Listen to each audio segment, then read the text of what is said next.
ఓం శ్రుతిస్మృతిపురాణానామాలయం కరుణాలయం నమామి భగవత్పాదశంకరం లోకశంకరం.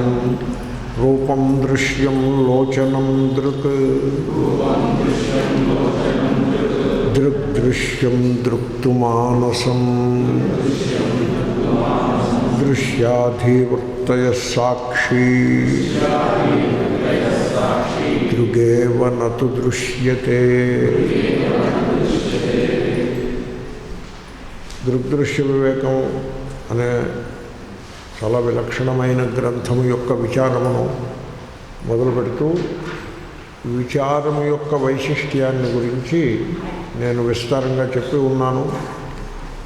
ఇప్పుడు వివేకము గురించి రెండు మాటలు చెప్పి శ్లోకాన్ని వ్యాఖ్యానించడం మొదలు పెడదాము. జీవితంలో మనుష్యులకు వివేకము ఉంటుంది, కానీ అయోగ్యమైన వివేకం ఉంటుంది, యోగ్యమైన వివేకము ఉండదు. అయోగ్యమైన వివేకం ఏమిటో తెలుసిన భోగ్య అభోగ్య వివేకము. మనుషులు భోక్తలుగా ఉంటారు, ఎప్పుడూ ఏదో ఒకటి పొందాలి అనేటువంటి ఒక ఆదుర్దాలో ఉంటారు. అదే భోక్తృత్వము అంటే. క్లాసుకి వచ్చేప్పుడు కూడా తెలుసుకోవాలి అని రావాలి, కానీ ఏదో పొందాలి అని రాకూడదు. ఏం పొందుతారు అంటే పుణ్యం పొందాలి, అది వేదాంత క్లాసుకి వర్కౌట్ కాదు. లేకపోతే స్వర్గం పొందాలి, అది వర్కౌట్ కాదు. వైకుంఠం పొందాలి, అది వర్కౌట్ కాదు. ఆత్మను పొందాలి, ఆత్మను మీరు పొందియే ఉన్నారు.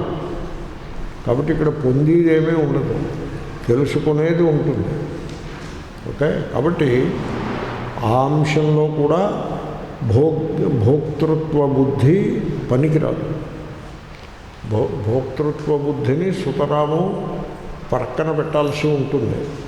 కానీ మానవులలో ఉండి బుద్ధి కేవలము భోగ్య అభోగ్య వివేకము మాత్రమే ఉంటుంది. ఆ అంశంలో మానవులకు పశువులకు తేడా ఏమీ లేదు. మీరు మరోలా అనుకోకండి, ఊరికే దృష్టాంతం చెప్తున్నాను నేను. మీకు పశువులను చూడండి. ఇప్పుడు ఆవు ఉందనుకోండి, రోడ్డు మీద తిరుగుతూ ఉంటుంది. అక్కడ దానికి తినడానికి మనకు వచ్చేది ఏది ఉందా అనేది వెతుక్కుంటుంది. ఆవులు, బర్రెలు ఎక్కడైనా గడ్డి ఉందంటే ఆ గడ్డిని నమిలే ప్రయత్నం చేస్తుంది. అక్కడ ఏదైనా చెత్త పోసారనుకోండి, అక్కడికి వెళ్ళి ఆ చెత్తలో ఏదైనా తనకు భోగ్యం ఉంటుందా అని ముక్కుతోటి అలాగా హూ అని ముక్కుతోటి ఆఘ్రానించి పెదవులతో స్పృశించి భోగ్యము కొరకు వెతుకుతూ ఉంటుంది పశువు. సరే, శునకములు కూడా అదేవిధంగా చేస్తాయి అని మనందరికీ తెలుసు. శునకములు ఇటు సంచారం చేస్తూ భోగ్యము కొరకు అన్వేషిస్తూ ఉంటాయి ముక్కు ఘ్రాణశక్తి ద్వారా. మానవుడు అంతకంటే పెద్ద తెలివితేటలు గలవాడేమీ కాదు. మనం ఏం చేస్తాం, మార్కెట్కి వెళ్ళి అక్కడ భోగ్యములు ఏమున్నాయా అని వెతుకుతూ ఉంటాం. మంచి హోటల్ ఏది, మంచి ఇతర భోగ్యములు ఏవి, మంచి సినిమా ఏది, మంచి థియేటర్ ఏది. ఒకప్పుడు అలా ఉండేది, ఇప్పుడు సినిమాలు థియేటర్లు బంద్ అయిపోయాయి. గుడ్, దాంట్లో విచారించాల్సిందేమీ లేదు. కాబట్టి భోగ్య అభోగ్య వివేకము. ఇప్పుడు మీరు హోటల్కి వెళ్ళారనుకోండి, వాడు మెనూ కార్డ్ ఇస్తాడు. ఆ మెనూ కార్డులో మీరు భోగ్యమును ఎంచుకోవాల్సి ఉంటుంది. ఏది మనకు భోగ్యము, ఏది అభోగ్యము అనే వివేకాన్ని మీరు చేస్తారు. అక్కడ చేసి రెండో మూడో భోగ్యములను ఎన్నిక చేసుకుని అదే ఆ వెయిటర్కి చెప్తే వాడు ఆ భోగ్యములను మీకు సరఫరా చేస్తాడు. అదే మార్కెట్కి, సూపర్ మార్కెట్కి వెళ్ళారనుకోండి, మనకు భోగ్యములు ఏమున్నాయి ఇక్కడ అని వెతుక్కుంటారు. కాబట్టి మనుష్యులు పశువులు ఈ అంశంలో ఒక్కటియే భోగ్య అభోగ్య వివేకమును చేస్తూ ఉంటారు. అయితే మరి ఇక్కడ భోగ్య అభోగ్య వివేకం కాదు ఇది, మీరు గమనించే ఉంటారు. ఇది దృగ్దృశ్య వివేకము. ఈ భోగ్య అభోగ్య వివేకాన్ని ప్రక్కన పెట్టాలి. ప్రక్కన పెట్టి దృగ్దృశ్య వివేకమును మీరు మొదలు పెట్టాలి. దృక్ అంటే చూచేవాడు, దృశ్యము చూడబడేది. ఈ ప్రపంచంలో మనం బ్రతికినంత కాలము మనకు రెండు రకముల అనుభవములు కలుగుతూ ఉంటాయి. బ్రతికినంత కాలం ప్రపంచంలో మీరు ఎక్కడున్నా ఎప్పుడైనా ఎప్పుడైనా జీవించి ఉన్నంతకాలము రెండు రకముల అనుభవములు కలుగుతూ ఉంటాయి. ఆ అనుభవములకు పేరేమంటే ఇదం అనుభవము, సంస్కృతంలో చెప్తారు. ఇదం అంటే సంస్కృతము ప్రకృతి వికృతి. ఇదం ప్రకృతి, ఇది వికృతి. కష్టమేం లేదుగా. ఇదం అనుభవము కలుగుతూ ఉంటుంది, అది ఒక అనుభవము. అహం అనుభవము కలుగుతుంది. రెండు అనుభవములు ఉంటాయి, ఇంకా వేరే ఏమీ ఉండదు. రెండే. మీరు మార్కెట్కి వెళ్తే ఎదురుకుండా ఉన్నవన్నీ ఇదం, వాటన్నిటినీ చూచేటువంటి అహం. అంతే. ఎక్కడికి వెళ్ళినా, మార్కెట్కి వెళ్ళినా అంతే, ఇంటికి వచ్చారనుకోండి మళ్ళీ అంతే. ఇయం మమ భార్య అంటాడు, ఈమె నా భార్య. ఇదం శబ్దానికే ఇయం అవుతుందండి స్త్రీలింగంలో. అహం. అయం మమ పుత్ర. అయం అంటే ఇదం శబ్దానికే అయం వస్తుంది. ఇదో ఈ పుంసి అని సూత్రం. ఇదంలో ఇది అంశమునకు పుల్లింగంలో అయ్యి వస్తుంది. ఇదం, ఇది అం. ఆ ఇద్దు తీసి అయ్యి పెట్టండి, ఏమవుతుంది? అయం. పుల్లింగంలో అయం అవుతుంది. కాబట్టి అయం మమ పుత్ర, వీడు నా పుత్రుడు అన్నప్పుడు కూడా వాడు ఇదం అంశమే అవుతాడు పుత్రుడు. అహం. ఈ రెండే అనుభవాలు ఉంటాయి, మూడోది లేదు. కాదండి, దేవుడు ఇదం అనుభవంలో పడతాడండి. మీరు పూజించే దేవుడు ఇదంలో పడతాడు, మీ ఎదుర్కొన్నా ఉంటాడు. అడుగో అన్నారు కదా, అదిగో అల్లదిగో అంటే మరి ఇదంలో పడిందా లేదా? కాదండి, పాట బాగుందండి, నేను వింటాను, బాగానే ఉంటుంది. అది ఇదమ్మా అహమ్మ, అదిగో అల్లదిగో అంటే ఇదమ్మా అహమ్మ. ఇదం. ధ్రువుడికి విష్ణు వచ్చి కనబడ్డాడు. ఇప్పుడు ఆ కనబడ్డ విష్ణువు ఇదం అవుతాడా అహం అవుతాడా? ధ్రువుడికి ఇదం అవుతాడు. కాబట్టి రెండే అనుభవాలు, ఇదం అహం. ఇదమ్ముని దృశ్యము అంటారు, అహమ్ముని దృక్ అని అంటారు. దృశ్యము అంటే కనబడేది, దృక్ అంటే చూచేది. చూచేది అంటే నా అభిప్రాయము చూచేవాడు అని నేను అంటలేదు. ఎందుకంటే పెర్సానిఫికేషన్ ఎందుకు, ఒక మనిషిలాగా వ్యక్తిగా చెప్పడం ఎందుకు? అహం అనే అనుభవము, దృక్ చూడబడేది, దృశ్యం. ఇప్పుడు ఇక్కడ వివేకం చేయాలి, దృగ్దృశ్య వివేకము చేయాలి. ఎందుకు చేయడం? భోగ్య అభోగ్య వివేకం మీరు చేస్తున్నారు కదా, ఎందుకు చేస్తున్నారంటే అభోగ్యమును పరిహరించి భోగ్యమును స్వీకరించుట కొరకై వివేకం చేస్తున్నారు. చేయట్లేదు మీరు. కాబట్టి వివేకం చేయాలా అక్కర్లేదా? హోటల్కి వెళ్ళి ఏవో 4 ఐటమ్స్ పళ్ళెలో వేసేసి మిక్స్ చేసి పట్టుకురారని చెప్తారా? అలా చెప్పరు కదా. మీకు కావలసిన ఐటమ్స్ ఏమిటో ఏది కోరి తెలుసుకుని అక్కర్లేని వాటిని ప్రక్కన పెట్టి మీరు చక్కటి భోగ్య అభోగ్య వివేకాన్ని చేస్తున్నారు కదా. మానవుల దాకా ఎందుకు, పశువులు కూడా భోగ్య అభోగ్య వివేకాన్ని చేస్తూ ఉంటాయి కదా. కోతికి భోగ్య అభోగ్య వివేకం బాగా చేస్తుంది. దానికి అరటిపండు ఇస్తే అది మహోత్సాహంతో లాక్కొని భుజిస్తుంది. యాపిల్ పండు ఇస్తే మీరు యాపిల్ పండు ఇచ్చి చూడాలి, ఇచ్చి చూస్తే మీకు తెలుస్తుంది. అది ఇలా చూసి అని పెట్టి పక్కన పారేస్తుంది, విత్ కంటెంప్ట్ పక్కన పారేస్తుంది. అంత యాపిల్ పండునే. దానికి అది అభోగ్యము, అరటిపండు భోగ్యము. పశువులు కూడా భోగ్య భోగ్య వివేకాన్ని చేస్తున్నాయి. పశువులతో సమానమే ఆ అంశంలో మానవుడు. నేను చెప్పింది మళ్ళీ చెప్తున్నా. కాబట్టి వివేకం చేయకుండా బ్రతుకుంటుందా? ఉండదు. కానీ మీరు చేయాల్సిన వివేకము దృగ్దృశ్య వివేకము. నేను ఇది, ఇదం అహం, ఈ వివేకం చేయాలి. ఎందుకు చేయాలంటే రెండు కలగాపులగం అయి ఉన్నాయి. కలగాపులగంగా లేకపోతే మీరు వివేకం చేయనక్కర్లేదు. ఇప్పుడు హోటల్కి వెళ్తారు, భోగ్యాభోగ్య వివేకం చేయాలి. ఎందుకు చేయాలి? వాడి దగ్గర 64 ఐటమ్స్ ఉన్నాయి. South Indian, north Indian, Chinese, Mexican, European, Arabian, ఇన్ని ఐటమ్స్ ఉన్నాయా? మరి భోగ్య వివేకం చేయాలా అక్కర్లేదా?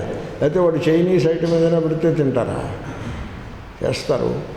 అంటే అంతా కలగాపులగంగా ఉంటుంది. కాబట్టి వివేకము చేయాలి. జనులకి పూజలు చేయమంటే చేస్తారు, వివేకం చేయరు.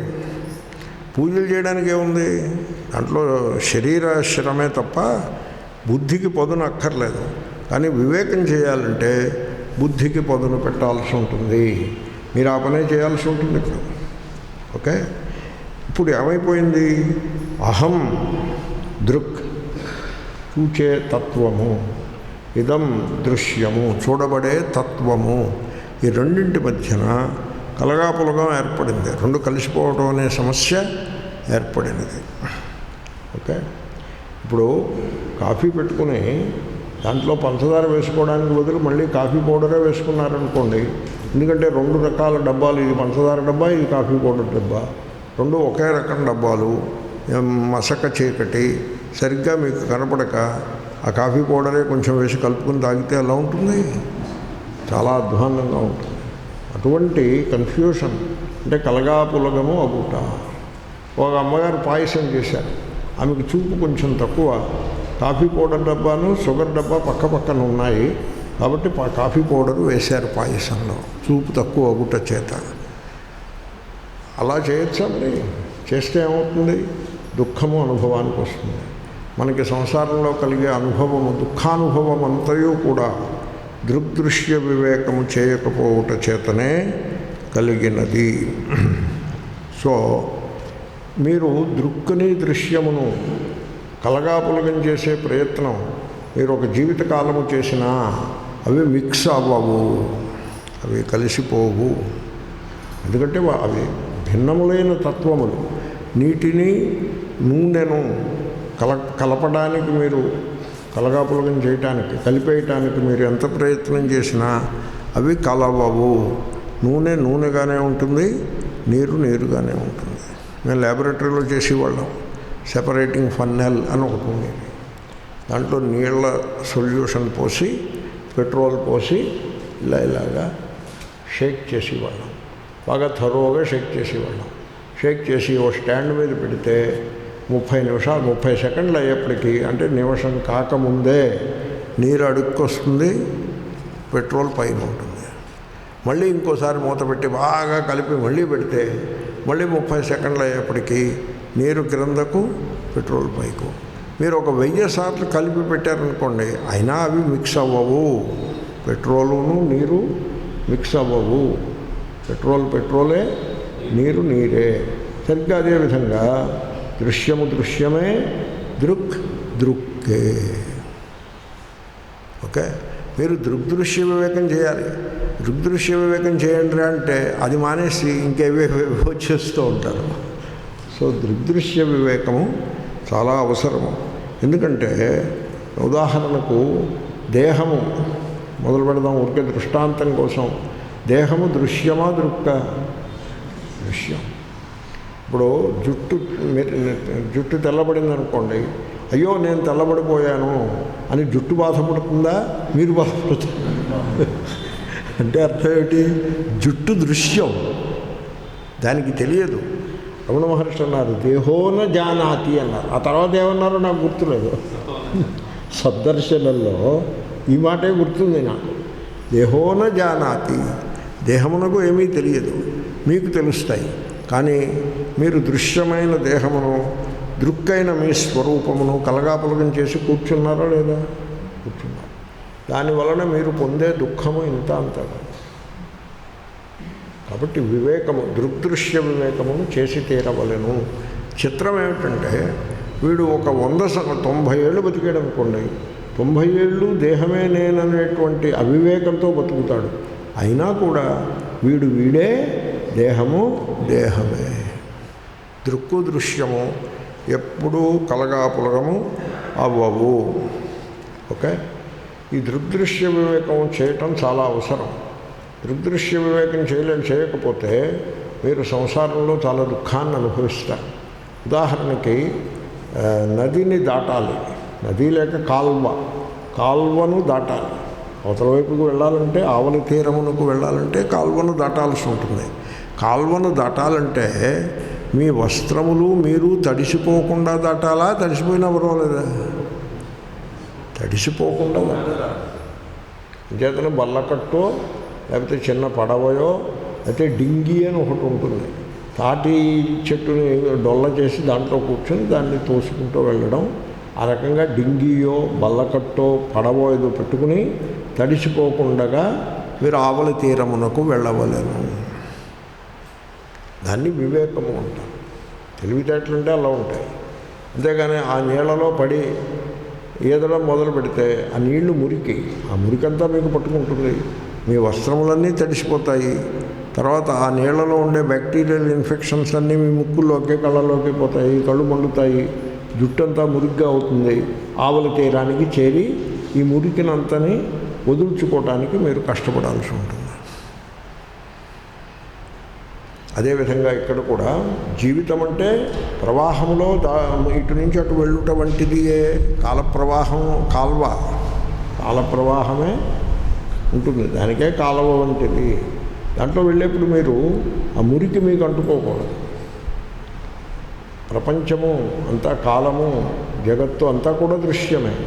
అహం, నేను, దృక్.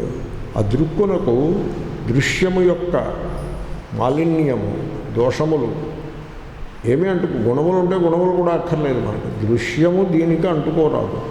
ఆ విధంగా మీరు కాలప్రవాహమును దాటవలసి ఉంటుంది. అంటే జీవితంలో కడదేరవలెను. ఏ విధంగా కడదేరవలెను? మురికి కాలువలో అడ్డంగా పడి ఈదుకుంటూ అవతలికి వెళ్ళినట్టుగా కడదేరుట కాదు. ఆ మురికి నీరు సుతరాము మనకి టచ్ కాకుండా ఒక డింగీలోనో బల్లకట్టులోనో కూర్చుని దాటినట్టుగా మీరు ఆవలి తీరమును చేరవలెను. ఆ విధమైనటువంటి బల్లకట్టులాగా పనిచేసేటువంటిది ఏమిటి? జ్ఞానము. దాన్ని దృగ్దృశ్య వివేక జ్ఞానము అని అంటారు. మీకు ఈ వివేక జ్ఞానం ఉన్నట్లయితే సంసారంలో ఉండేటువంటి దోషములు ఏమిటా దోషములు? ఊరికే రఫ్గా సూక్ష్మంగా తర్వాత చెప్తాను, వస్తాయి. స్థూలంగా చెప్పేస్తున్నాను. 6 దోషములు. దేహము దృశ్యము, దాని దోషములు పుట్టుక, చావు. అవి దృక్కు మీద వేసుకుంటున్నాడు వివేకం లేక. ఆ దోషములు తొలగిపోతాయి. అంటే మీకు పుట్టుక అనేది లేదు, మీకు చావు ఉండబోదు. ఎంత బాగుంది, వినడానికే బాగుంది. మీకు చావు ఉండదు, మీరు పుట్టలేదు. మీరు పుట్టలేదు అంటే ఏదో చెప్తున్నాడు, అంత బాగులేదు అది. కానీ మీకు చావు ఉండదు అంటే మటుకు బాగుంది. 2 కలిసి ఉంటాయి. ఓకే. మీకు ఆకలి దప్పికలు ఉండవు, చావు పుట్టుకలు ఉండవు, ఆకలి దప్పికలు మీకు ఉండవు. అంటే మరి ఆకలి వేయదా అంటే మీకు కాదండి, ఆకలి దేహానికి దృశ్యం. అదే మీ స్వరూపంలో ఆకలి దప్పికలు ఉండవు. ఇది బాగుంది ఇది. అలాగే మీ స్వరూపంలో సుఖ దుఃఖములు ఉండవు. మీకు సుఖము ఉండదు, దుఃఖము ఉండదు. కాదండి మేము అనుభవిస్తున్నాం అంటే మీరు కాదు అనుభవించేది. మీరు కలగాపులగం చేసుకుని ఆ రకంగా అజ్ఞానంలో ఉన్నారు. అనుభవించేది మీరు కాదు, మనస్సు. సుఖమైన మనస్సుకే, దుఃఖమైన మనస్సుకే. మీరు సుఖంలో ఉండగా నిద్రపోయారనుకోండి, సుఖం ఏమవుతుంది? అంతర్ధానం అయిపోతుంది. దుఃఖంలో ఉండి నిద్రపోయారనుకోండి, దుఃఖం అంతర్ధానం అయిపోతుంది. మీరు మిగులుతారు, మీరు ఉంటారు. సుఖ దుఃఖములు అంతర్ధానం అయిపోతాయి. ఎందుకు అంతర్ధానం అయిపోయినాయి? మనస్సు విలీనమైపోయినది కనుక మనస్సుతో పాటే అవి కూడా పోయినాయి. అంచేతను సుఖ దుఃఖములు మనస్సుకు చెందినవి. మనస్సు దృశ్యము. మనకి ఆ సత్యం తెలియక దేహధర్మములను నెత్తిన వేసుకుని, ప్రాణధర్మములను నెత్తిన వేసుకుని, మనోధర్మములను నెత్తిన వేసుకుని మనిషి దైవత్వమే స్వరూపముగా గల మనిషి సంసారిగా బ్రతుకుతూ ఉంటాడు. ఎంత హాని కలుగుతుందో చూడండి దృగ్దృశ్య వివేకము లేని కారణముగా. కాబట్టి మీరు చక్కగా దృగ్దృశ్య వివేకమును చేసుకుంటూ ఉండాలి. కాలువను తడిసిపోకుండా, మురికి ఒంటికి తగలకుండా క్లీన్గా డ్రైగా కాలువను బల్లకట్టు మీద దాటినట్టుగా సంసారమును దాటవలెను. దానికి ఉపాయము దృగ్దృశ్య వివేకము. శంకర భగవత్పాదుల యొక్క బోధ. సో ఆరంభం శ్లోకం చేద్దాము. పదచ్ఛేదం. రూపం దృశ్యం లోచనం దృక్ దృక్ దృశ్యం దృక్ తు మానసం దృశ్యాః. అందుకోసం పదచ్ఛేదం చేశా. పైవి అన్నీ మీకు తెలుస్తూనే ఉన్నాయి. మీరు దృశ్య అంటారని అలా కాదయా ఇక్కడ విసర్గ వస్తుంది అని అందుకోసం పదచ్ఛేదం చేశాను. ఓకే. ఏమిటండి అన్నీ స్పష్టంగా తెలుస్తూనే ఉన్నాయి, మళ్ళీ పదచ్ఛేదం ఎందుకంటారేమో. ఇప్పుడు ఎందుకు అర్థమైంది కదా. ధీవృత్తయ సాక్షి దృక్ ఏవ నా తూ దృశ్యతే. రూపం రూపము, దృశ్యం దృశ్యము, లోచనం చూపు, దృక్ దృక్కు. చూసారా వివేకం? ఇప్పుడు రూపము గలదు. ఇది టేబుల్, ఇది ఫ్లాస్క్, ఇది మాస్క్, ఇది మైక్, ఆమె ఒక వ్యక్తి, ఆయన ఇంకో వ్యక్తి, ఇదంతా రూపము. రూపము రూపము దృక్ ఇదవుతుందా నేనవుతుందా? రూపము ఇదవుతుంది. రూపం ఎప్పుడు మీరు రూపమవుతారా, రూపమును తెలుసుకునే వాళ్ళు అవుతారా? రూపమును తెలుసుకునేవాళ్ళు. కాబట్టి అహం అనేది దృక్, రూపము దృశ్యము. ఏమండి? కాబట్టి ఎప్పుడైనా సరే ఈ పైన రూపమును అహం మీద వేసుకోవడం మీరు మానేసేయాలి. ఆ పొరపాటు మానేయాలి. అద్దం ముందు నిలబడితే ఏం కనపడుతుంది? రూపము కనపడుతుంది. అది నాది కాదు, నేను కాదు. రూపము కనపడుతుంది, అది నాది కాదు, నేను కాదు. చాలా ఇంపార్టెంట్, అది చాలా అవసరం. హాలీవుడ్లో ఒక అందగత్తె ఒక ఆమె ఉండేది, సినిమాల్లో నటిస్తూ ఉండేది. ఆ సినిమాల్లో నటించినందుకు కోట్ల కోట్ల రూపాయలు సంపాదిస్తూ సకల భోగములను అనుభవిస్తూ మహారాజ ప్రాసాదము వంటి విశాలమైన భవంతిలో నివసిస్తూ ఉండేది. ఓకే, చాలా అందగత్తె. హాలీవుడ్ తెలుసునండి, నేను చెప్తున్నది మీకు అర్థమవుతుంది. ఆమె అలా సినిమాల మీద సినిమాలు వచ్చేవి, సక్సెస్ అవుతూ ఉండేవి. చాలా అందంగా ఉండేది ఆమె. పేరు చెప్పట్లేదు, ఎందుకు మిమ్మల్ని ఇబ్బంది పెట్టడానికి. సో తర్వాత క్రమంగా సినిమాల్లో బుకింగ్స్ తగ్గాయి. సెక్రటరీతో చెప్పింది, ఏమిట్రా బుకింగ్స్ తగ్గుతున్నాయి, కొంచెం కనుక్కో, ఏమిటో సమాచారం ఏమిటో అని. సరేనమ్మా కనుక్కుంటాను అని వాడు పని వాడు చేశాడు. అయినా బుకింగ్స్ తక్కువగానే ఉన్నాయి, క్రమంగా బాగా తగ్గిపోయాయి. తర్వాత ఇంకా బుకింగ్లే రాలేదు. ఎందుకబ్బా అని సెక్రటరీని, ఎరా బుకింగ్స్ ఎందుకు లేవు, వై మంచి నా పిక్చర్లు ఆస్కర్ అవార్డ్స్ అవి వచ్చిన పిక్చర్స్ ఎందుకు బుకింగ్స్ లేవు అని సెక్రటరీని అడిగింది. సెక్రటరీ అమ్మ నేను కనుక్కుంటానంటాడు. వాడు ఏమంటాడు? సో వాడేదో మంచిగా మాట్లాడతాడు. ఆవిడ మాట వరుసకి ఓ రోజుని చక్కగా అలంకారము అవి చేసుకుని అద్దం ముందు నిలబడింది. అప్పుడు సడన్గా ఆమెకి ముఖం మీద కొట్టినట్లయి బుకింగ్స్ ఆగిపోవటానికి కారణము తెలిసింది. అప్పుడు ఆమె ఆత్మహత్య చేసుకుంది.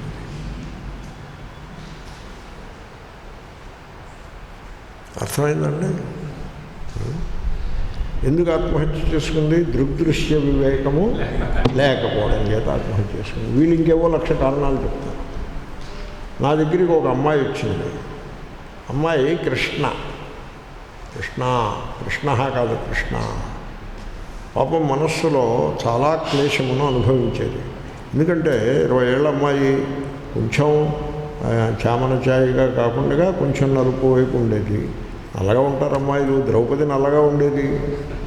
పోనీ శ్రీకృష్ణుడు నల్లగా ఉంటాడంటే పురుషుడు, ఆయనతో పోలికెందుకు? ద్రౌపది నల్లగా ఉండేది. ఆమెకు కూడా కృష్ణ అని ఏ పేరు. ఆమెకేం పెళ్ళి కాలేదా ఏమీ. కాబట్టి నల్లగా ఉన్నందువల్ల అది దుఃఖం అనుభవించాల్సిన అవసరం ఏమీ లేదు. నా దగ్గరికి వచ్చింది. నేను అరగంట సేపు ఉపన్యాసం చెప్పాను ఆ అమ్మాయి. ఎందుకంటే ఆ అమ్మాయి కష్టపడకూడదని ఒక ప్రేమతో చెప్పాను. దృగ్దృశ్య వివేకమే చెప్పానండి. ఆ అమ్మాయి బుద్ధిమంతురాలు, బాగా చదువు, మంచి చదువు బాగా ఉన్నది, డిగ్రీ ఏదో చదువుతోంది, బుద్ధిమంతురాలు. నాకు 10 రోజుల తర్వాత ఫోన్ చేసి చెప్పింది, మీ దృగ్దృశ్య వివేకం నాకు వంట పట్టిందండి. నాలో ఉన్నటువంటి ఒక న్యూనతా భావన, నాలో ఏదో లోటు ఉంది అనే న్యూన భావన నాకు తొలగిపోయినది అని ఆమె నాకు చెప్పింది. తర్వాత ఆమెకు సెల్ఫ్ కాన్ఫిడెన్స్ వచ్చింది. కాబట్టి ఏమిటి, అద్దంలో చూసుకున్నప్పుడు కనబడేది నేను కాదు, దృశ్యము. నేను దృక్కుకి రంగు రుచి వాసన ఉండవు. దృశ్యములకు ఉంటాయి రంగు రుచి వాసన, దృక్కుకు ఉండవు. కాబట్టి అద్దంలో రంగు బాగులేదనుకోండి, దృశ్యం బాగులేదన్నమాట. నేను బాగులేదనే మాట లేదు. కాబట్టి దృగ్దృశ్య వివేకము ఉండాలి. దృశ్యము యొక్క ధర్మములను దృక్గా ఆపాదించరాదు, వివేకం కలిగి ఉండాలి. రూపం దృశ్యం లోచనం దృక్, దృష్టాంతం అదే. చూపు, రూపము దృశ్యము, చూపు దృక్. చూపు అంటే తెలుసు కదా మీకు, దృక్. ఇప్పుడు రూపం బాగులేదు,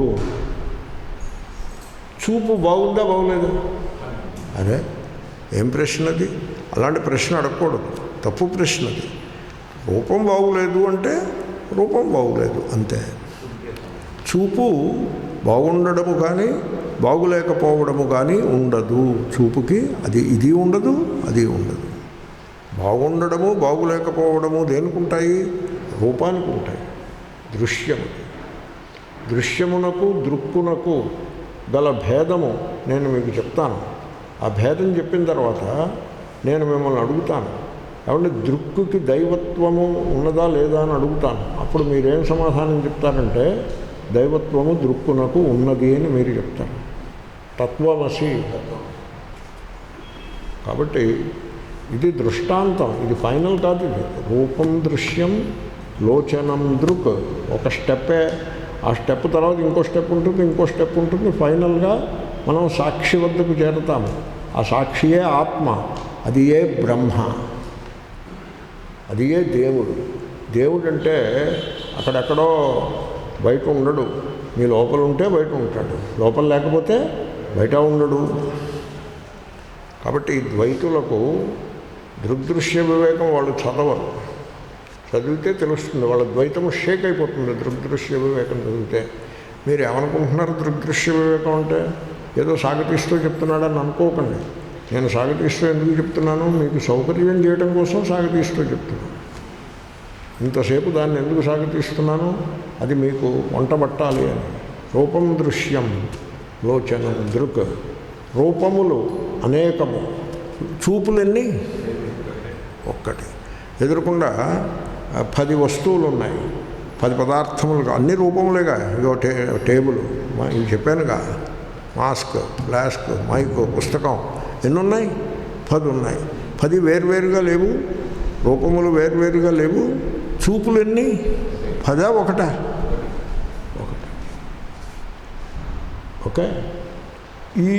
ఆ టాపిక్లోనే రూపములు పరిచ్ఛిన్నములుగా ఉంటాయి. పరిచ్ఛిన్నము అంటే అంతటా, చిన్నము ముక్కలు ముక్కలుగా ఉంటాయి. పరిచ్ఛిన్నము, పరిచ్ఛిన్నము అర్థమైందండి? పరిచ్ఛిన్నము. ఇప్పుడు అన్నం వండారనుకోండి, మెతుకు తగలకుండా ఉంటే పరిచ్ఛిన్నము. ఇదో మెతుకు, ఇదో మెతుకు, ఇదో మెతుకు, ఇదో మెతుకు. కొంచెం మెత్తగా చేశారనుకోండి, అంటే మన నిత్య జీవితంలో దృష్టాంతం చెప్తున్నా.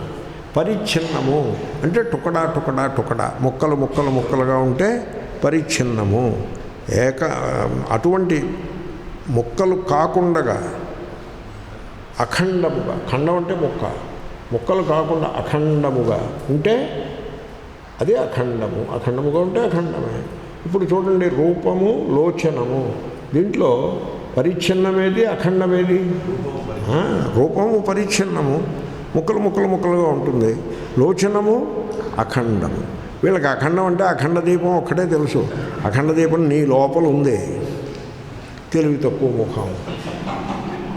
అఖండ దీపం అక్కడ ఉంటుంది, నీ లోపల ఉంటుంది, బయట ఉండదు. బయట ఉండే దీపం దృశ్యం బాబు. అంచేత వేదాంతులను డిస్టర్బ్ చేయకూడదు. వేదాంతులను డిస్టర్బ్ చేస్తే చీవాట్లు పెడతారు. కాబట్టి రూపం పరిచ్ఛిన్నంగా ఉంటుంది, చూపు అపరిచ్ఛిన్నంగా అఖండంగా ఉంటుంది. రూపములు మారిపోతూ ఉంటాయి, చూపు మారదు. రూపములు అనేకము, చూపు ఏకము. రూపములు వ్యాప్యములు అంటే చిన్నవిగా ఉంటాయి, చూపు వ్యాపకము అంటే దగ్గర వాటిని చూస్తుంది, దూరం వాటిని చూస్తుంది. వ్యాపకము చూపు, విత్ ఇన్ దాట్. ఓకే. రూపము మారిపోతూ ఉంటుంది, నిరంతరంగా మారిపోతూ ఉంటుంది. చూపు ఎప్పటికీ మారదు. ఇప్పుడు ఇక్కడ ఇప్పుడు ఈ మాస్క్ ఉందనుకోండి, ఇప్పుడు ఫ్రెష్గా ఉంది, రేపటికి మకిలి అయిపోతుంది, మారిపోతుంది, రూపం మారిపోతుంది, కానీ చూపు మారదు. చూపు అంటే కళ్ళజోడు కాదండో, చూపు అంటే చూపే, ఇంకా దానికి వేరే ఏం చెప్తాం. కాబట్టి రూపం దృశ్యం లోచనం దృక్, బాగా చక్కగా ఆ విచారమును వివేకమును చేయాలి. ఎప్పుడైతే మీరు వివేకం చేస్తారో, విచారము వివేకము చేస్తారో, మీరు అజ్ఞాన నిద్ర నుండి మేల్కాంచెదరు కదా. కాబట్టి విచారాన్ని చేస్తూ ఉండాలి. మీరు విచారము చేయక వివేకము లేకుండా ఉండడం చేతనే సంసార బంధంలో ఉన్నారు. మీరు వివేకం చేసినట్లయితే, మీకు విచారము చేసినట్లయితే వివేకము ఉద్బుద్ధమై సంసార బంధం నుంచి బయటపడిపోతారు. రూపం దృశ్యం లోచనం దృక్, ఇలాంటిది ఇంకో అక్కడ శంకరులు దాన్ని ఉపలక్షణము అంటారు. అంటే ఒకటి చెప్తారు, ఇంకా అలాంటివి మిగతా మీరు చూసుకోవాలి. మీరు చెప్పండి, మీరు చెప్పచ్చు, ఇది చెప్పండి. శబ్దం దృశ్యం శ్రోత్రం దృక్, చెప్పండి. శ్రోత్రం దృక్, శబ్దములు అనేకము. వినికిడి, శ్రోత్రం అంటే ఈ దొప్ప కాదు, వినికిడి. దొప్పలు రెండని అలా చెప్పకూడదు కదా. వినికిడి, శ్రోత్రం అంటే వినికిడి, ఈ చెగోడీలు కాదు, వినికిడి ఒకటే రెండా, ఒకటి. అది సరిగ్గా మీకు రూపం దృశ్యం లోచనం దృక్ లక్షణాలన్నీ శబ్దం దృశ్యం శ్రోత్రం దృక్. ఓకే. రస్యాహ ఆహారములు, భోజ్యములు, రస్యములు అనేకము, రసనము ఒకటి. ఓకే. కాబట్టి అది కూడా చెప్పండి. భోజ్యం దృశ్యం రసనం దృక్ కదా.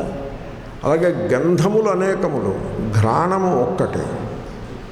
గంధో దృశ్యం ఘ్రాణం దృక్ కదా. అలాగే స్పర్శలు అనేకములు, త్వక్ స్పర్శేంద్రియము ఏకం. చూసారా, ఐదింటిని కూడా మీరు కలుపుకోవాల్సి ఉంటుంది. కాబట్టి ఈ విధముగా దృక్కు దృశ్యమును మీరు విడదీసి పెట్టుకోవాలి. అది ఫస్ట్ అయింది. కళ్ళు మూసుకున్నారు. కళ్ళు మూసుకుంటే రూపం దృశ్యం లోచనం దృక్ గాయపైపోయింది, పోయింది. ఇప్పుడు లోచనం బంద్ అయింది కదా. కాబట్టి రూపం దృశ్యం లోచనం దృక్ అనేది పక్కన పెట్టాల్సి ఉంటుంది. కళ్ళు మూసుకున్నారు అంటే కళ్ళు చూచుటలేదు. కళ్ళు చూచుటలేదు అని కళ్ళు చెప్తున్నాయా, మీకు తెలుస్తుందా? మీకు తెలుస్తుంది.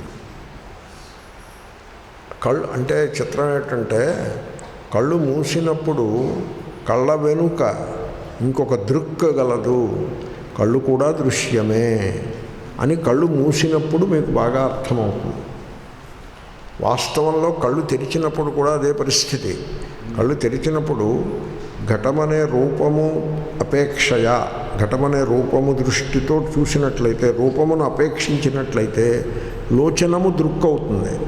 కానీ మీరు లోపల ఉన్నటువంటి మనస్సును, బుద్ధిని, బుద్ధి అనుకోండి, బుద్ధిని అపేక్షించినట్లయితే లోచనము కూడా దృశ్యమవుతుంది. అంటే ఇప్పుడు ఈ చూపు ఏమైంది? ఘటము దృష్టితో, ఘటము అపేక్షతో చూసినట్లయితే దృక్ అయింది. కానీ దానికి లోపలుండే బుద్ధితో దాన్ని పోల్చి చూసినట్లయితే అది దృక్కుగా నిలిచి ఉండదు, బుద్ధి దృక్ అవుతుంది, చూపు కూడా దృశ్యము అయిపోతుంది. తెలుస్తోందండి? కాబట్టి ఇంకొక అడుగు లోపలికి వేయాల్సి ఉంటుంది. మీరు వివేకం మొదలుపెట్టారు కనుక రూపం దృశ్యం లోచనం దృక్, ఇంక ఈ వివేకం చేసుకుంటూ కూర్చుంటామో అంటే అయిపోలేదు అక్కడికి. అది మొదలది రెండో ఎక్కం లాంటిది. అది రెండో ఎక్కం, ఒక రెండు 4 అంతవరకే. మూడో ఎక్కం ఉంటుంది, 7వ ఎక్కం ఉంటుంది, 17వ ఎక్కం ఉంటుంది, 19వ ఎక్కం కూడా ఉంటుంది. So you have to move forward. కాబట్టి చూపు కూడా దృశ్యమే. లోపల ఉన్నటువంటి బుద్ధి దృక్ అవుతుంది, మనస్సు దృక్ బుద్ధి అవుతుంది. ఇది మీరు జాగ్రత్తగా దీన్ని తెలుసుకోవచ్చు, పెద్ద కష్టమేం కాదు. అంటే ఎవళ్ళు పాయింట్అవుట్ చేయరు, ఇటువంటివి చెప్పరు. ఇటువంటి తత్వాన్ని చెప్పరు. ఊరికే పొల్లు మాటలు, తలా తోకాలేని మాటలేవో చెప్తూ ఉంటారు, తత్వాన్ని చెప్పరు. బొట్టు ఇలా పెట్టాలి, ఇలా కాదని అలాంటివో, లేకపోతే విష్ణు ఆలయానికి వెళ్ళినప్పుడు అలా గుండ్రంగా తిరిగేయాలి, శివుడి ఆలయానికి వెళ్ళినప్పుడు సగం తిరిగి మళ్ళీ వెనక్కి వచ్చేయాలి, ఇలాంటివి ఏవో చెప్తారు. తలా తోకాలేని మాటలు. విష్ణు ఆలయం ఏమిటి, శివాలయం ఏమిటి, రెండు ఒకటేగా. రెండు వేరుని ఎవడు చెప్పాడు? ముందు విడతీయడం, తర్వాత కలిపే ప్రయత్నం చేయడం. అలుసు ద్రొక్కనేల, కాలు కడుగనేల, రెండు ఒకటే. ఏదో ప్రదక్షిణం చేయాలనుకుంటే చేయి, ఏదో రకంగా ప్రదక్షిణం చేయి, కింద పడిపోకుండా జాగ్రత్తగా ప్రదక్షిణం చేసి వస్తే సరిపడుతుంది. ఇప్పుడు పిల్లి కుడి నుంచి ఎడమకి రావాలా, ఎడమ నుంచి కుడికి రావాలా? ఎలా వచ్చినా పర్వాలేదు, మీద పడకుండా ఉన్నంత వరకు ఎలా వచ్చినా పర్వాలేదు. కుక్క ఎదురు రావచ్చా రాకూడదా? ఎలా అయినా పర్వాలేదు, ఎదురు వచ్చినా పర్వాలేదు, రాకుండా పర్వాలేదు, కరవకుండా ఉంటే చాలు. మతలంగా బాత్ పట్టుకోవాలి, కానీ తలా తోక లేని మాటలు పట్టుకునే అదేదో శాస్త్రం, అదో శాస్త్రం. మళ్ళీ దానికి ఒక పండితుడు, దీనికి ఒక పండితుడు పైగా వచ్చి రాని సంస్కృతం. ఇదంతా కూడా లోకం అలా ఉంటుంది. ఇప్పుడు మీరు గమనించండి, మీరు చీకటి గదిలోకి వెళ్ళారు. చీకటి గదిలోకి వెళ్ళి వెంటనే ఏమంటారు? ఎరా ఇక్కడ చీకటిగా ఉంది, ఏమీ కనబడుటలేదు, దీపం ఎక్కడ అని అంటారు. మీకు ఏమీ కనబడుట లేదా, లేక ఏమీ కనబడుట లేదని కనబడుతోందా? తెలుస్తోంది. కనబడుతోందంటే తెలుస్తోంది, ఏమీ కనబడుట లేదు అని తెలుస్తోంది. కాబట్టి అంటే చూపు వెనక ఇంకొక చూపు గలదు, దృక్ మరి ఒకటి గలదు అన్నది ఈ చూపుని కట్ చేసినప్పుడు తెలుస్తోంది. ఈ చూపు అలాగ అన్నింటినీ చూస్తూ ఉన్నంతసేపు దీని వెనక ఇంకొకటి ఉన్నది అనే సంగతి మీకు దృష్టికి రాదు. చీకటి గదిలోకి వెళ్ళేటప్పటికీ దృష్టికి వస్తుంది. చూపే సర్వం కాదయా, చూపు వెనక ఇంకొక చూపు ఉన్నది. సో ఏ బాప్ హై అన్నాడు, నేనే ఏతో బాప్ హై, ఓ బాప్ కా బాప్ హై అని ఇంకొకటి చూపించాడు. ఆ రకంగా చూపు దృక్ అంటే ఇది దృక్కేరా, కానీ ఈ దృక్ అనుకున్న చూపుకి ఇంకో దృక్కు ఉంది అంటే ఇది దృశ్యం అవుతుంది. కాబట్టి చూపు దృశ్యము. దీన్ని మీరు చూస్తున్నప్పుడు కూడా పరిశీలించవచ్చు అభ్యాసం చేస్తే. మీరు చూస్తున్నారు కదా, చూస్తున్నాను అని మీకు తెలుస్తోందా లేదా? అంటే అర్థం ఏంటి? చూచుటను తెలియచున్నారు అంటే చూచుట దృశ్యమైనది, దాన్ని తెలుసుకునేది దృక్ అవుతుంది. కాబట్టి చూచుట అనేది ఒక సందర్భంలో, చూపు అనేది ఒక సందర్భంలో దృక్ అయినా సందర్భం మార్చేటప్పటికీ దృక్కు కాస్త దృశ్యమైనది. ఓకే. ఇప్పుడు ఒక ఆయన క్లాస్ టీచర్ ఉన్నాడు, ఆయన he's all in all powerful. ఇంతట్లోకి హెడ్ మాస్టర్ వచ్చేప్పటికి క్లాస్ టీచరు విద్యార్థులు ఎలా అయితే ఆ క్లాస్ టీచర్ని చూసి చాలా భయపడతారో, ఆ క్లాస్ టీచర్ కూడా విద్యార్థులతో సమానంగా హెడ్ మాస్టర్కి భయపడుతుంది. ఈ లోపల డిఈఓ వచ్చేప్పటికీ విద్యార్థులు, క్లాస్ టీచరు, హెడ్ మాస్టరు అందరూ కూడా ఆ డిఈఓ ఎడల వినయం కలిగి భయపడుతూ ఉన్నారు. మరి ఉన్నారా లేదా? అదే రకంగా రూపం దృశ్యం, లోచనం దృగ్దృశ్యం, దృక్తు మానసం. మీరు ఏది దృక్ అనుకున్నారో అది కాస్త దృశ్యమై కూర్చున్నది. ఇప్పుడు అసలైన దృశ్యం ఏమిటి? అసలైన దృక్ ఏమిటి? మనస్సు అయినది. మానసం అంటే మనస్సు. మన ఏవ మానసం. స్వార్థంలో ప్రత్యయాలు వస్తూ ఉంటాయి, తద్ధిత ప్రత్యయాలు అలాగే ఉంటాయి. మన ఏవ మానసం. మనస్సు అని ఉంటుందా? ఆ అనే ప్రత్యయం చేర్చండి. సకారాంతం కాస్తే అకారాంతమై కూర్చుంటుంది. ఆది వృద్ధి చేయాలి. మకారం మీద ఉండే అకారానికి వృద్ధి చేయాలి. మానసం అవుతుంది అలాగా. ఓకే. సో రూపం దృశ్యం, దృగ్దృశ్యం, దృక్తు మానసం. అది ఆ మాట అందాము. దృక్ చూపు, దృశ్యం చూడబడుతోంది. అంటే చూపు చూస్తోందని మీరు అనుకున్నారో అది కాస్త ఇప్పుడు చూడబడుతోంది. అయ్యో, చూపు కూడా చూడబడుతోందా? మరి అయితే ఆ చూపును చూసేది ఎవరు? దృక్. దృక్తు చూచేదైతే మానసం మనస్సు. మనస్సు చూపు కంటే కూడా అత్యంత సూక్ష్మమైనది. ఇప్పుడు చూడండి, చూపు ఉంటుంది, చూపును చూచేది మనస్సు. వినికిడి ఉంటుంది, వినికిడిని తెలుసుకునేది మనస్సు. స్పర్శేంద్రియము త్వక్ ఉంటుంది, దాన్ని తెలుసుకునేది మనస్సు. ఘ్రాణేంద్రియమును తెలుసుకునేది మనస్సు. తర్వాత రసనేంద్రియమును తెలుసుకునేది మనస్సు. మళ్ళీ ఇందాక రూపానికి చూపుకి ఉన్న పరిస్థితే ఇప్పుడు వచ్చింది. ఇంద్రియములు అనేకము, ఇంద్రియములను దర్శించే మనస్సు ఏకము. అనేకములైన ఇంద్రియములు వ్యాప్యములు, పరిచ్ఛిన్నములు. వీటన్నింటినీ దర్శించేటువంటి మనస్సు వ్యాపకము, అపరిచ్ఛిన్నము, విత్ ఇన్ దాట్. కాబట్టి బయట ఉండే పదార్థముల కంటే వాటిని తెలుసుకునేటువంటి ఇంద్రియము శ్రేష్టము. దృక్, ఇంద్రియము దృక్, విషయము దృశ్యము. బట్ దెన్ ఇంద్రియము మళ్ళీ దృశ్యమవుతుంది, మనస్సు దృక్ అవుతుంది. ఓకే,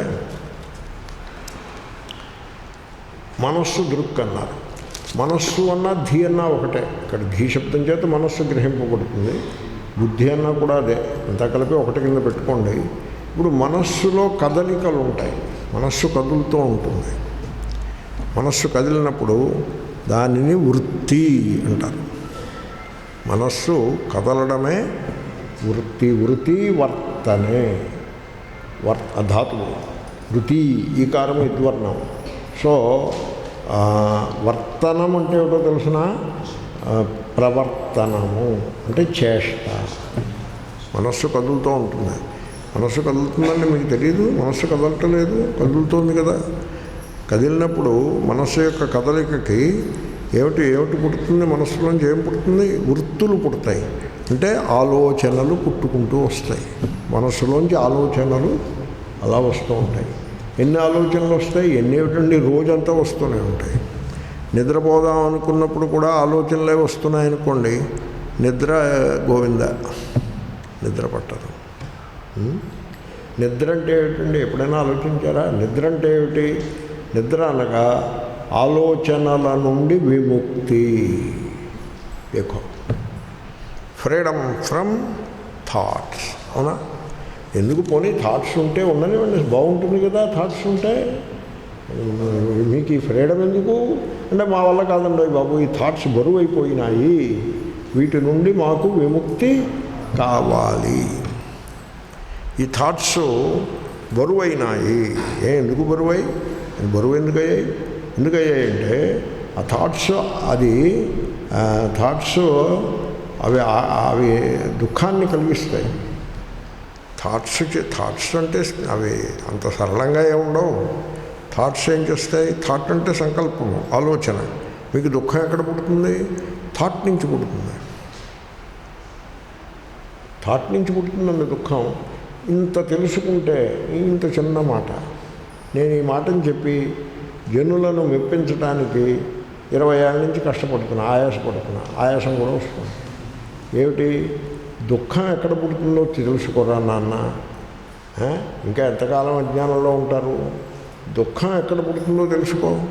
అంటే దుఃఖము గ్రహం నుంచి పుడుతుంది. గ్రహంలో దుఃఖం, గ్రహం నుంచి పుడుతుందా దుఃఖం?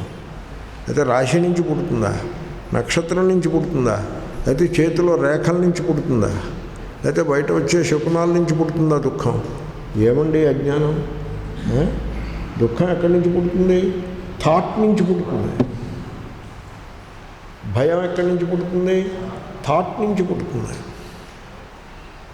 ఓకే, అంచేతనే మనకి అలసట ఎక్కడి నుంచి పుడుతుంది? థాట్ నుంచి పుడుతుంది. శ్రమ శరీరంలో తర్వాత, ముందు థాట్. కాబట్టి మన కష్టాలన్నీ కూడా థాట్ నుంచే పుడుతూ ఉంటాయి. ఈ సుఖదుఖముల ప్రవాహంలో మనం కొట్టుకుపోయేట్లా చేసేది ఏది? Thought process. ఆ థాట్స్ అలా ప్రవాహ రూపంగా వస్తూ ఉంటాయి. ఒకదాని తర్వాత ఒకటి థాట్స్ వస్తూ ఉంటాయి. ఆ థాట్సే మనల్ని బంధిస్తాయి. మీరు ఇప్పుడు చెప్పండి, థాట్ అంటే ఒక సంకల్పము, ఒక ఆలోచన. మీరు మీ లోపల థాట్ పుట్టింది. అది ఎవరికి తెలుస్తుంది? మీకు తెలుస్తుందా, పక్క వాళ్ళకి తెలుస్తుందా? మీకే తెలుస్తుంది. మీరు చెప్తే పక్కవాడికి తెలుస్తుంది. ఇప్పుడు క్లాస్ అప్పుడే ఎంత టైం అయిందో అని నా మైండ్లో పుట్టింది ఆలోచన. అది నేను వాచి చూస్తే ఓహో ఈయనకి ఆలోచన పుట్టిందని మీకు తెలిసింది. నాకెప్పుడు తెలిసింది? పుట్టగానే తెలిసింది కదా. కాబట్టి థాట్, దాన్ని ఇక్కడ వృత్తి అంటున్నారు. ధీ వృత్తి. ధీ అంటే బుద్ధి లేక మనస్సు. మనస్సులో పుట్టే థాట్ అది మీకు తెలుస్తోంది. ఇప్పుడు ఏది దృశ్యము, ఏది దృక్ అవుతుంది? మీరు దృక్ అవుతారు. మనస్సులో పుట్టే థాట్స్ దృశ్యములవుతాయి. అంటే కన్ను, చెవి మొదలైన వాటితో పోలిస్తే మనస్సు దృక్ అని అనుకున్నాము. ఇప్పుడు ఏమైంది? ఆ మనస్సు దృశ్యమైనది. అంటే మనస్సు అంటే సంకల్పములు, అవన్నీ దృశ్యములైనది. మీరు దృక్ అయ్యారు. అవునా? మరి మీరంటే ఎవరు? మీరు ఎవరైతే మనస్సును దర్శిస్తూ తెలుసుకుంటూ, దర్శించడం అన్నా తెలుసుకోవడం అన్నా ఒకటే, అది వారు. కాబట్టి మీకు పేరేం పెట్టచ్చు? మనస్సులో పుట్టేటువంటి థాట్స్ని చూస్తూ ఉండేవాళ్ళు, ఓకే అని పెట్టచ్చా పేరు? ఏమైనా అర్థమవుతుందా? దీన్నే ఏమంటారంటే ద ప్లాట్ బికమ్స్ థిక్ అంటారు. ఇప్పుడు సినిమాకి వెళ్తారు, ముందు ఏవో అక్షరాలు అవే డైరెక్టరు, ఈ లోపల ఏదో ఎవరో వర్షం వస్తూ ఉంటుంది, ఎవరో కారులో వెళ్తూ ఉంటారు, అమ్మగారు గర్భవతి, ఆవిడకేవో నొప్పులు ఏవో వస్తూ ఉంటాయి. ఆ కారుని ఆపి ఆ పక్కనే ఉండే పాకలోనో ఎక్కడో ఆమెకి సేద తీర్చుకుంటే ఆమె పిల్లవాడిని ప్రసవిస్తుంది. ఆ పిల్లవాడు పెరిగి పెద్దవాడు అవుతూ ఉంటాడు. వాడు కాలేజీకి అలా వెళ్ళి ఇలా వస్తాడు. అలా వెళ్ళేప్పుడు హై స్కూల్ స్టూడెంటు, ఇలా వచ్చేప్పుడు అక్కినేని నాగేశ్వరరావు గారు హీరో. ఆ తర్వాత అంతేనా కథ? ఇంకా ఉంది కదా. ఇంకా కథలో ఇంకా లోతు వెళ్తూ ఉంటుంది. ఆ కథలో ఏవేవో కాంప్లికేషన్స్ వస్తూ ఉంటాయి. అలాగే దీన్నే ప్లాట్ బికమింగ్ థిక్కర్ అంటారు. అంటే కథ మరింత లోతుల్లోకి వెళ్తుంది. అలాగే ఇక్కడ కూడా కథ కొంచెం లోతులోకి వెళ్తోంది. అయినా మీరు తెలుసుకోవచ్చు, పెద్ద కష్టమేం కాదు. రూపము, చూపు మనస్సు. మనస్సులో పుట్టే సంకల్పము అంటే మనస్సే. మనస్సుకే మరో పేరు సంకల్పములు. సంకల్పములు వాటిని తెలుసుకునేది. సంకల్పములు తెలుస్తున్నాయి కదా. ఎవరికి తెలుస్తున్నాయండి? నాకు తెలుస్తున్నాయి. ఆ నేను ఎవరు? అది పాయింట్. ఆ సంకల్పమును తెలుసుకునే నేను ఎవరు? దానికి ఒక పేరు పెట్టాలి మీరు. దాన్ని సుబ్బన్న వెంకన్న అనకూడదు. దాన్ని పురుషుడు స్త్రీ అనకూడదు. పురుషుడు స్త్రీ అంటే దృశ్యమవుతుంది, దేహధర్మములు కదూ. పురుషుడు స్త్రీ అన్నది దేహధర్మము, దృశ్యమవుతుంది. సుఖము దుఃఖము అనకూడదు, ఎందుకంటే సుఖ దుఃఖములు మనస్సు యొక్క ధర్మములు, అవి కూడా దృశ్యమవుతాయి కదా. కాబట్టి ఇప్పుడు మనస్సులో పుడుతూ ఉండే సంకల్పములు ఎవరికి తెలుస్తాయి? అది ఎవరికి తెలియడండి? నాకు తెలుస్తాయి. మంచిది, బుద్ధిమంతుడివే, కరెక్టేది. ఆ నేను ఎవరు? నేను వెంకన్నను. తప్పు. ఆ నేను వెంకన్న కాదు. వెంకన్న దేహానికి ఎవరిలో పెట్టిన పేరు? వెంకన్న సుబ్బన్న. ఆ నేను ఎవరు? ఆ నేను ఎవరు? ఓ పేరు పెట్టాలి. మనం పేరు పెడదాం, మంచి పేరు పెడదాం. ఇప్పుడు ఆ నేను గురించి ఎలా తెలుసుకున్నాము? అది మనస్సులో పుట్టేటువంటి వృత్తులను, అనగా సంకల్పములను, అనగా ఆలోచనలను తెలుసుకునేది. ఎలా తెలుసుకుంటుంది? మనస్సులో సంకల్పం పుట్టింది. మీరు ఆలోచించండి. మీకు ఐడియా వచ్చి కాఫీ తాగాలి అనిపించింది, సంకల్పమే కదా. అది మీకు తెలిసింది కదా. ఎలా తెలిసింది? ఎలా తెలియటండి? తెలుస్తోంది. ఎలా తెలిసింది? తెలుస్తోంది. సరే, ఎలా తెలిసింది? ఈసారికి కాఫీ పొద్దున్న తాగా ఇప్పుడు టీ తాగుదాం అనిపించింది మీకు, సంకల్పం. తెలిసిందా? ఎలా తెలిసింది? ఎలా తెలిసింది? పోనీ నేను ఆప్షన్స్ చెప్తా. కంటితో చూసి తెలుసుకున్నారా? ఆ సంకల్పాన్ని కంటితో చూడడం ఏంటండి, కన్ను ఎప్పుడో బయటపడేశాం, కన్ను లోపలికి వెళ్ళాం కదా. మనస్సులో పుట్టే సంకల్పాన్ని మీరు ఎలా తెలుసుకున్నారు? కన్నుతో చూసి తెలుసుకోవడం అబ్బే కాదు. పోనీ చెవితో విని, సంకల్పానికి సౌండ్ ఏమి ఉండదు, చెవితో విని తెలుసుకునేది లేదు. ముక్కుతోటి అని అలా ఏమైనా తెలుసుకున్నారా? అది లేదు.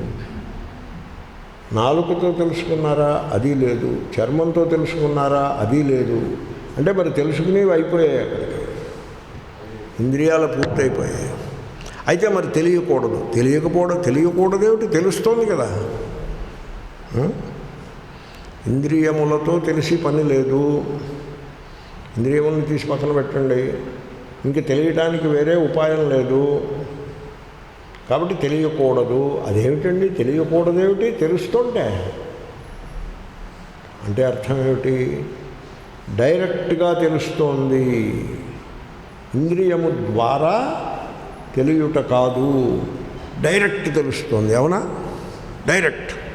దాన్ని డైరెక్ట్ పెర్సెప్షన్ అంటారు ఇంగ్లీష్లో.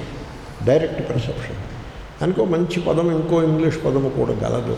ఎవరైనా ఇంగ్లీష్ బాగా వచ్చిన వాళ్ళు పట్టుకోగలుగుతారు. ఎపెర్సెప్షన్ అని అంటారు. ఎపెర్సెప్షన్, ఏపీపీ. కాబట్టి తెలుగులో చెప్పాలంటే తిన్నగా తెలుస్తోంది. కన్ను ద్వారా తెలియడం కాదు, చెవి ద్వారా, ముక్కు ద్వారా, నాలుక ద్వారా, చర్మము ద్వారా కాదు. పోనీ గురు ద్వారా తెలుస్తుంది. గురువుగారు అక్కర్లేదు, మీకే తెలుస్తోందిగా. గురుద్వారా అనే పేరు, గురుద్వారా తెలుసు. సికింద్రాబాద్ గురుద్వారా తెలుస్తోంది, గురుద్వారా కూడా తెలియట్లేదు. పోనీ పక్కనున్న అమ్మగారిని అడిగి చెప్తారా ఆ సంకల్పం? అది కాదు. అంటే ఏ ద్వారా అక్కర్లేకుండా డైరెక్ట్ తిన్నగా తెలుస్తోంది. అవునా? తిన్నగా తెలుస్తోంది. ఓకే, దీన్ని సంస్కృతంలో పెట్టేయమంటారా ఆ మాటను? తిన్నగా తెలుస్తోంది, సాక్షాత్ దృశ్యతే. మీరు కూడా వినుంటారు, సాక్షాత్తుగా తెలియబడుతోంది. అవునా? సాక్షాత్. కాబట్టి మనస్సు తిన్నగా తెలుస్తోంది, డైరెక్ట్గా తెలుస్తోంది అంటే సాక్షాత్తుగా తెలుస్తోంది. కాబట్టి మనస్సులో వచ్చే సంకల్పములన్నీ దృశ్యములే. వాటినన్నింటినీ సాక్షాత్తుగా తెలుసుకునేది ఒకటి మీ లోపల ఉన్నది. దీన్ని మీరు పట్టుకోండి. మీ లోపల తెలుసుకునే తత్వము ఒకటి కలదు. తెలుసుకునే తత్వం. ఈ జగత్తులో ఉండే రూపములు, శబ్దములు అన్నీ కూడా తెలియబడేవి. ఇదం. వాటిని తెలుసుకుంటూ ఉండే ఇంద్రియములు కూడా తెలియబడేవి మాత్రమే. ఇదం. ఆ ఇంద్రియములను తెలుసుకుంటూ ఉండే మనస్సు కూడా తెలియబడేది మాత్రమే. ఇదం. ఆ మనస్సును సాక్షాత్తుగా అంటే తిన్నగా, డైరెక్ట్గా తెలుస్తూ ఉండే ఆ తెలుసుకునే తత్వము దృక్. అది దృక్. అదండి తెలుసుకునేది. అది తెలుసుకునే తత్వం. సాక్షాత్ తెలుసుకుంటోంది కనుక దానికి ఒక పేరు పెట్టారు. ఆ పేరు పెట్టింది ఎవరో తెలిసిన?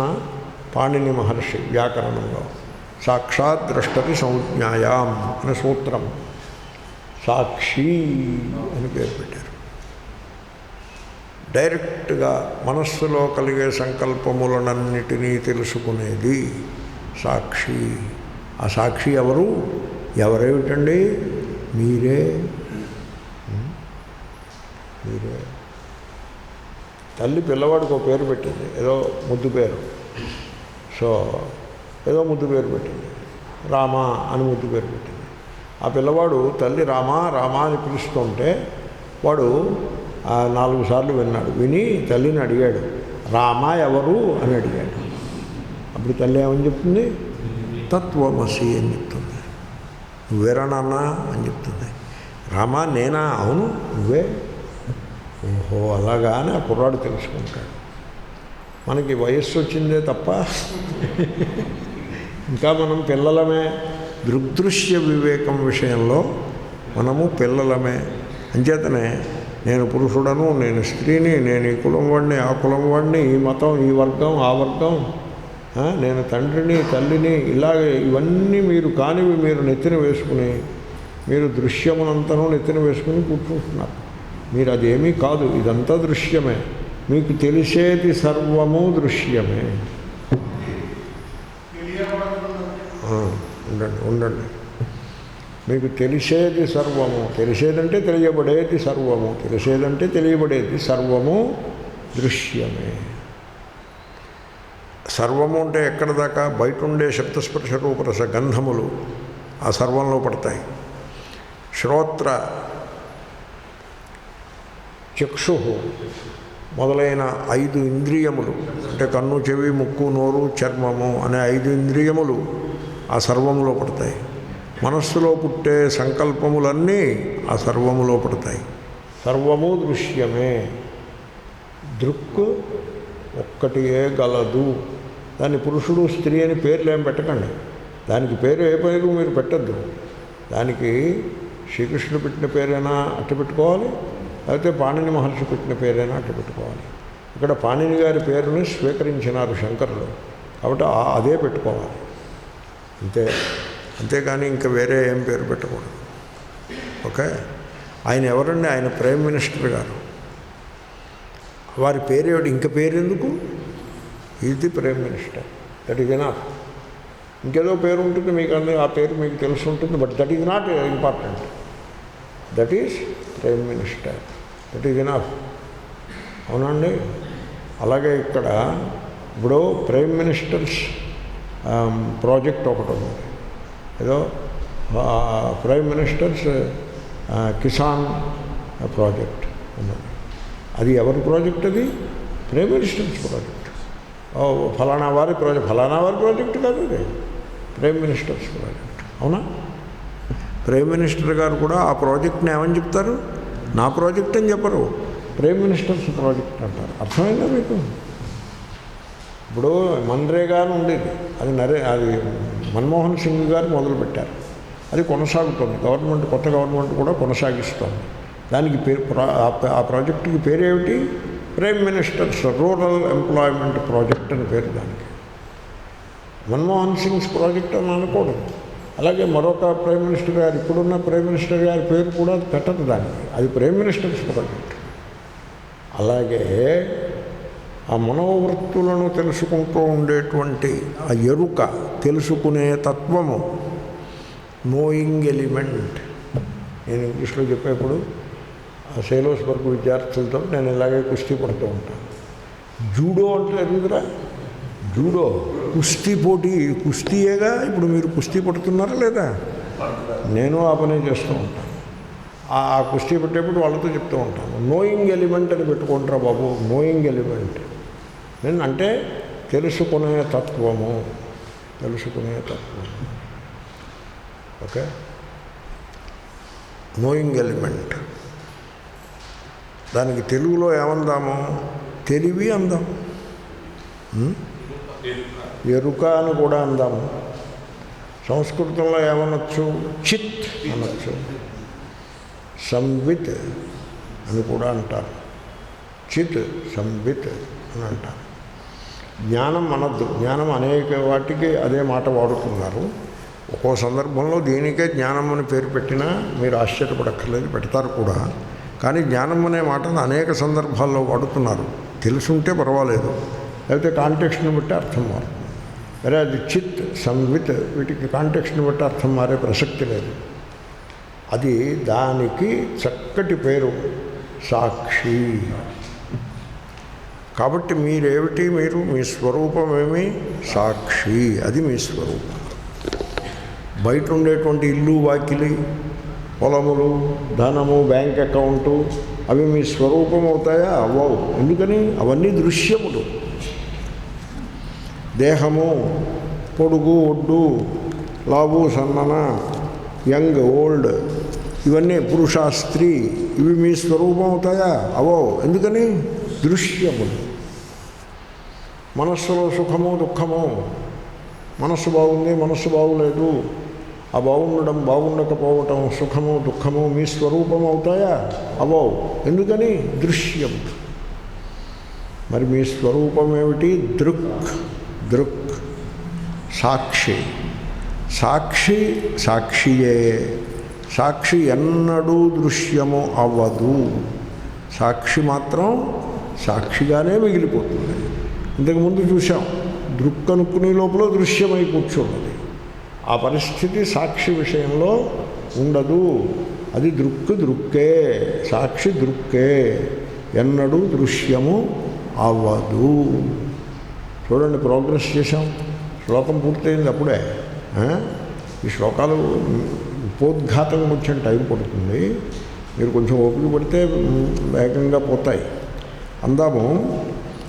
ధీవృత్తయ, మనస్సులో పుట్టే సంకల్పములు, దృశ్యా, దృశ్యములు అనగా తెలియబడేవి, తెలుస్తూ ఉంటాయి. మీకు సీక్రెట్ చెప్తా, మీరు ఇది గుర్తుపెట్టుకోండి. మనస్సులో వచ్చే సంకల్పములు తెలుస్తూ ఉంటాయి అని గుర్తుపెట్టుకుంటే మనస్సు అక్కడ ఉంటుంది, మీరు ఇక్కడ ఉంటారు. ఆ వివేకం వచ్చేస్తుంది, తెలుస్తూ ఉంటాయి.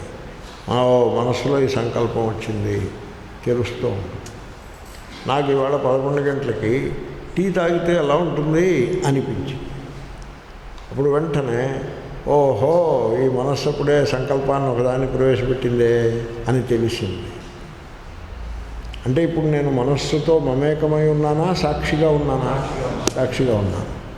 అప్పుడు నేను అన్నాను, ఇప్పుడు టీ అక్కర్లేదు అన్నాను. అంటే మనస్సు నోరు మూసుకు కూర్చుంది. చూడండి ఎంత తేలికయో చూడండి. మనస్సు ఏముంటుంది? వాడు ఎప్పుడో అవమానం చేశాడు అంటుంది ఓ సంకల్పం. నేను అన్నాను, ఈ మానవమానములు ఇవి సత్యము కాదు. ఓ మనస్సా, ఓ వెర్రి మనస్సా, ఇవి సత్యము కాదు. సహించేయటం. బుద్ధుడు అలా చెప్పాడు అని నేను మనస్సుకి చెప్పాను. ఎందుకు చెప్పాను? నాకు తెలిసింది కాబట్టి చెప్పాను. మనస్సు వేసే వేషాలు తెలిసే కాబట్టి చెప్పాను. అంతే, వెంటనే మనస్సులో కలిగిన క్లేశము దూరం అయిపోయింది. లేకపోతే అవమానమే బాధిస్తుంది. అవునా? ఓసారి ఏదో గుర్తుకొచ్చింది, మనస్సు అంతా కకావికలైపోయింది, మనస్సుకి దుఃఖమే కలిగినది. ఆ దుఃఖాన్ని అనుభవించాను. 5 నిమిషాలు 10 నిమిషాలు దుఃఖాన్ని అనుభవించాను. అప్పుడు సడన్గా ఏమిటిది, ఈ మనస్సు యొక్క స్టేట్, దుఃఖావస్థ, దానికి నాకు సంబంధం ఏమున్నది? నేను సాక్షిని కదా, అది దృశ్యము కదా. దృశ్యమైనటువంటి మనస్సు యొక్క ధర్మాన్ని, దుఃఖమును నా నెత్తిన వేసుకోవటం, ఇది అజ్ఞానము, అవివేకము. మనం దృగ్దృశ్య వివేకాన్ని సరిగ్గా చేయలేదు అని అనుకున్నాను. అనుకుంటే ఆ దుఃఖావస్థ యొక్క బలము తగ్గిపోయింది. అది కొంచెం సడలినది, పడుకుని నిద్రపోయాయి. చూసారా సాక్షి ఎలా ఉంటుందో? ఎవరికో ఫోన్ చేయాలనిపించింది. ఫోన్ చేయాలనిపిస్తే ఎందుకు ఇప్పుడు వాళ్ళకి ఫోన్ చేయడం ఎందుకు? కాదు, ఫోన్ చేసి చెప్పాల్సిందే అనిపించింది. ఎందుకు చెప్పడం? ఇది ఏదైనా సంతోషం అయితే చెప్పాలి, కానీ అంత సంతోషం కాని విషయం చెప్పేది ఏమిటి? కాదు, వాళ్ళకి ఒక గుణపాఠం చెప్పాలి. ఎందుకు వాళ్ళ గుణపాఠం మనం ఎందుకు చెప్పడం? ఈ మనస్సు ఇలాంటి పిచ్చి వేషాలు వేస్తూ ఉంటుంది. వాళ్ళకి గుణపాఠం మనం ఎందుకు చెప్పడం? మనం చెప్పక్కర్లేదు. మనం చెప్పిన వాళ్ళు నేర్చుకోరు, అలాంటి హామీ లేదు. ఊరికే మనం చెప్పామని ఈ వ్యామోహం మనకు మిగులుతుంది. ఎందుకు? ఇది అనవసరం కదా. కాబట్టి ఆ సంకల్పమును, దాంట్లో ఉండే గుణదోషములను పరిశీలించేటువంటి వెసులుబాటు నాకు కలిగినది. ఎందుకు కలిగింది? నేను దృక్స్వరూపుడను, సాక్షిని. అది దృశ్యమైన ధీవృత్తి. కాబట్టి నేనేం చేశాను? ఫోన్ చేయలేదు. మీరు ఫోన్ చేసి ప్రతిసారి, ఫోన్ చేయాలనుకున్న ప్రతిసారి నేను సాక్షి స్వరూపుడును అని గుర్తు చేసుకుంటే, మీరు రోజుకి చేసి ఫోన్లు 2, 3 ఉంటాయి.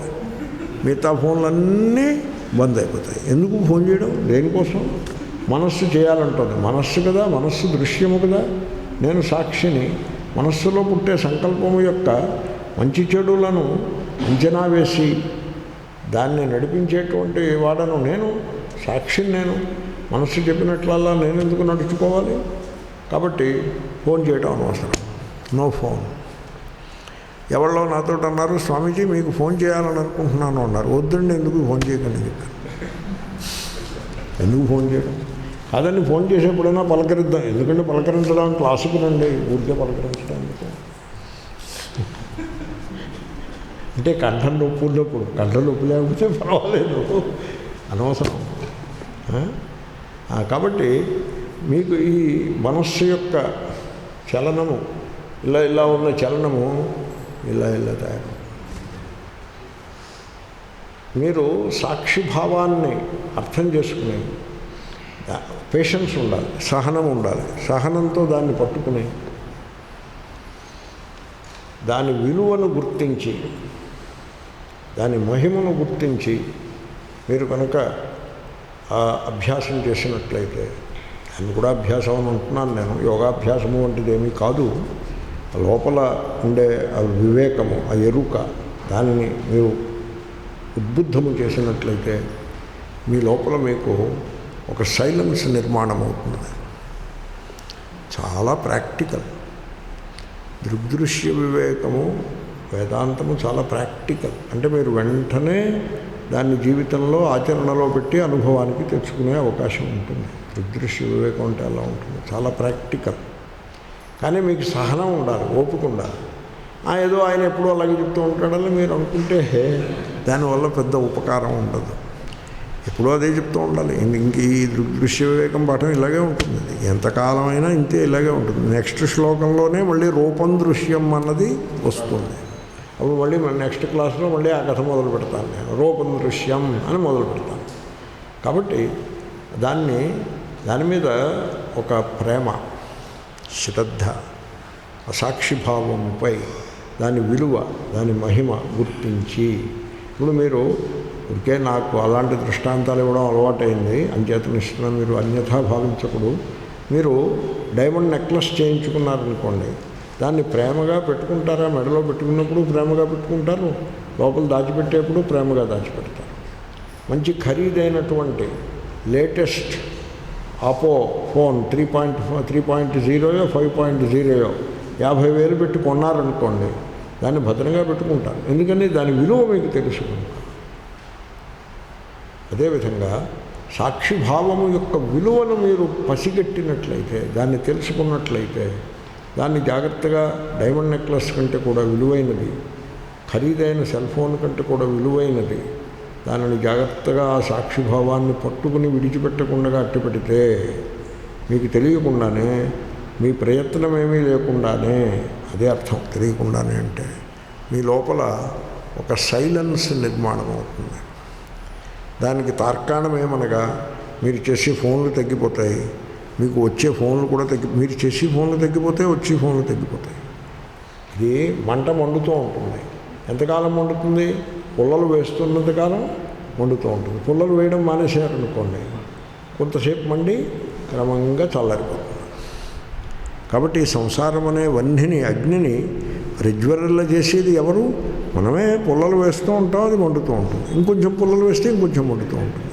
అయ్యి బాబే మండిపోతుంది, వేడి పిచ్చేస్తుంది, వేడి నేను తట్టుకోలేకపోతున్నానని కంప్లైంట్ చేస్తూ ఉండడం. మళ్ళీ దానికోసం మళ్ళీ గురువు దగ్గరికి పరిగెత్తడం.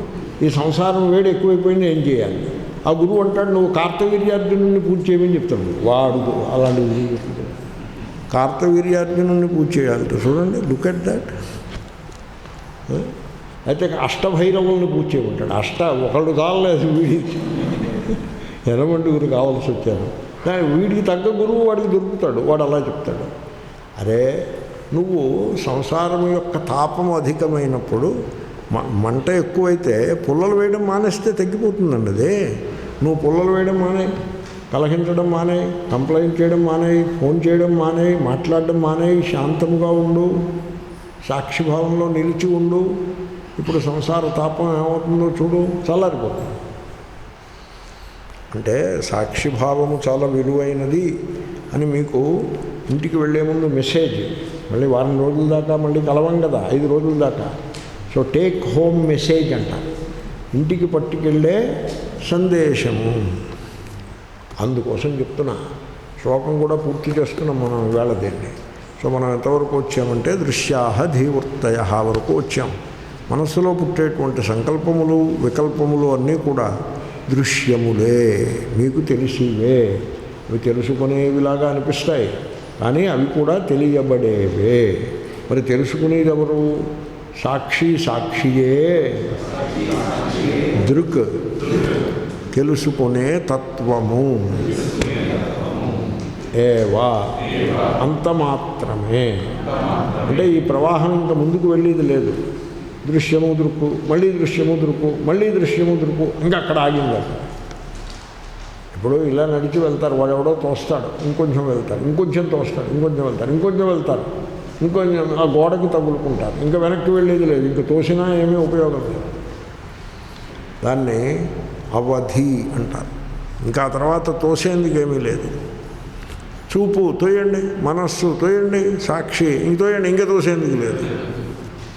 దృగేవ నతు దృశ్యతే, చూడబడేది కాదు, దృశ్యము కాదు. అంతవరకు దృశ్యమే. మనస్సు కూడా దృశ్యమే, దేహము దృశ్యం, ఇంద్రియములు దృశ్యము, చుట్టూ ఉన్నవి దృశ్యము. తెలుసుకునేవాడు దృక్ సాక్షి చైతన్యము మాత్రమే. మీరు ఇంకో తేడా గమనించారా? దృశ్యము జడము, అంటే తెలియడం దానికి అనే ధర్మం, తెలియుట అనే ధర్మము దాని యందు ఉండదు. అది ఊరికే తెలిసినట్టు అనిపిస్తుంది. దృశ్యము జడము. నేను ఒకసారి ఏదో పనుండి, ఆఫీస్లో పనుండి ఆ క్లర్క్ దగ్గరికి వెళ్ళి ఆ క్లర్క్కి, అయ్యా ఈ పని మీరు ముందుకు తీసుకువెళ్ళండి, ఇది చాలా కాలం నుంచి పెండింగ్ ఉంది, ఎందుకని ఇలాగా ఈ ఫైల్ని ఆపు కూర్చున్నారు, ముందుకు తీసుకువెళ్ళండి అని నేను ఆయన్ని కోరుతున్నాను. ఈ లోపల మా మిత్రుడు ఎక్కడో దూరం నుంచి నన్ను గమనించాడు. ఫ్రెండ్ అతను ఉన్నాడని తెలుసు, అతన్ని ఎందుకు డిస్టర్బ్ చేయడం అని నేను గమనించలేదు, నేను పట్టించుకోలేదు. అతను నా దగ్గరికి వేగంగా వచ్చాడు. ఏమిటి హౌ ఆర్ యూ అన్నాడు. ఐఎమ్ గుడ్, ఇది నాతో రా అన్నాడు. లోపలికి వెళ్ళాం. అక్కడ జనరల్ మేనేజర్ దగ్గరికి వెళ్ళాము మేము ఇద్దరం కలిసి. అక్కడ ఇతను జనరల్ మేనేజర్తో చెప్పాడు, ఈయన అతన్ని అడుగుతున్నాడండి ఏదో. నేను ఏమిటండి మీరు ఆయన ఎందుకు అడుగుతున్నారు, నన్ను అడగచ్చు కదా, ఏమిటో చెప్పండి అన్నాడు. అంటే ఇదండి. సరే ఇట్ ఈస్ డన్, మీరు వెళ్ళండి, మీ ఇంటికి వస్తున్నాను. ఫైనల్ అది. ఆ విధంగా మీరు దృశ్యమైన జగత్తు వెంటబడతారు ఏమిటండి? అది మిమ్మల్ని ఉద్ధరించదు. కాదండి, ఉద్ధరిస్తుందండి. జగత్తులో ఏముంది? బంగారం ఉంది, డబ్బు ఉంది, భోగాలు ఉన్నాయి. అయ్యో, అవన్నీ జడములు, దృశ్యములు, నశ్వరములు. దృశ్యము నశిస్తుంది, అవన్నీ నశించిపోతాయి. దాని వెంట పడతారేమిటి? అయితే పోన్లండి, అవి పక్కన పెట్టి దేహము వెంట పడతారా? దేహము జడము, నశ్వరము, దృశ్యం. ఇంద్రియములు నశ్వరములు, దృశ్యములు, జడము. మనస్సు నశ్వరము, జడము, దృశ్యం. సాక్షి దృక్, నో మోర్ దృశ్యం నతు దృశ్యతే. అయిపోయింది అక్కడతో. చేతనము చిత్, నోయింగ్ ఎలిమెంట్.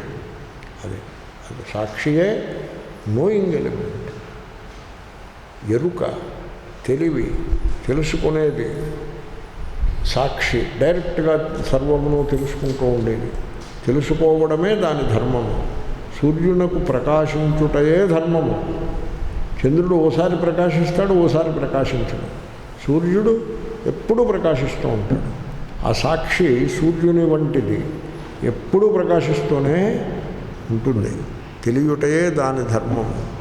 ఆ సాక్షికే మరో పేరు ఆత్మ. మీ స్వరూపం అది, మీరదే. మీరు దానికంటే ఇతరము కాదు. అందుకోసం దానికి ఆత్మ అని పేరు పెట్టారు. ఆత్మ అంటే అనన్యము.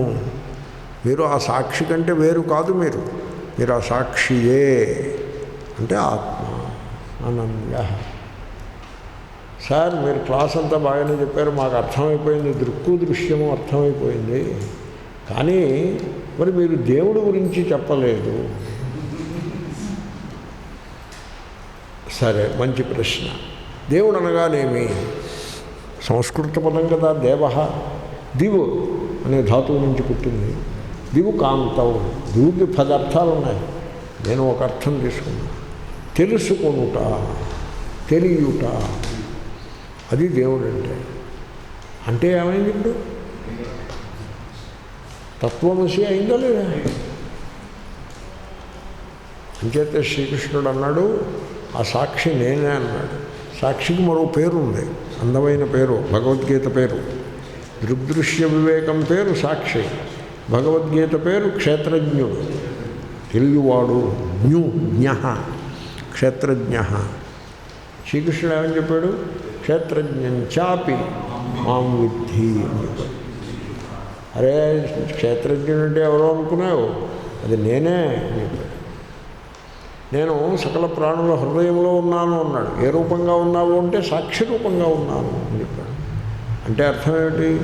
సాక్షి చైతన్యమే పరమాత్మ, అది ఏ దేవుడు, అది ఏ పరమేశ్వరుడు. అంటే తత్వమసి అయింది. చూడండి, దృగ్దృశ్య వివేకము 1 గంట సేపు దృగ్దృశ్య వివేకం చేసేప్పటికీ తత్వమసిలో పడ్డారు. వెళ్ళి మీరు తంతే బూర్లో కంపలో పడ్డాడు అన్నట్టుగా 1 అవర్ దృగ్దృశ్య వివేకం. కాబట్టి మీ దైవత్వాన్ని మీరు తెలుసుకుని కృతార్థులు కావాలి. ఈ లోపల సాక్షిభావాన్ని అభ్యాసం చేయండి. మీ లోపల ఒక సైలెన్స్ నిర్మాణం అవుతుంది. బయట సైలెన్స్ కాదు, లోపల సైలెన్స్ ముఖ్యం. అది మీకు తెలియకుండానే సహజముగా నిర్మాణం అవుతుంది. మీరు కృతార్థులు అయిపోతారు. మీరు ఆల్రెడీ కృతార్థులు అయ్యే ఉన్నారు. ఆ సత్యమునే మీరు సాక్షాత్కరించుకోగలుగుతారు. ఇది టేక్ హోమ్ మెసేజ్. శ్లోకం అనేస్తే పూర్తయిపోయినట్టే. రూపం దృశ్యం లోచనం దృక్, దృగ్దృశ్యం దృక్తుమానసం, దృశ్యాధివృత్తయ సాక్షి, దృగేవ నతు దృశ్యతే. మళ్ళీ వారం శ్లోకాన్ని ఒకసారి అనిపిస్తాను, మీరు భావన చేసుకోండి. నీలపీతం స్థూల సూక్ష్మ హ్రస్వదీర్ఘాదిభేదతః నానావిధాని రూపాణి పశ్యల్లోచనమేకధా. చాలా సరళంగా తేలికగా వెళ్ళిపోతుంది ఆ శ్లోకం. ఎందుకంటే బాగా కవర్ చేసిన ఐటమే విషయం, అదే మళ్ళీ ఆయన చెప్తున్నారు. సో మళ్ళీ వారు ఈ దృక్కు దృశ్యం గురించి మరింత విచారణ చేద్దాం. ఓం పూర్ణమద పూర్ణమిదం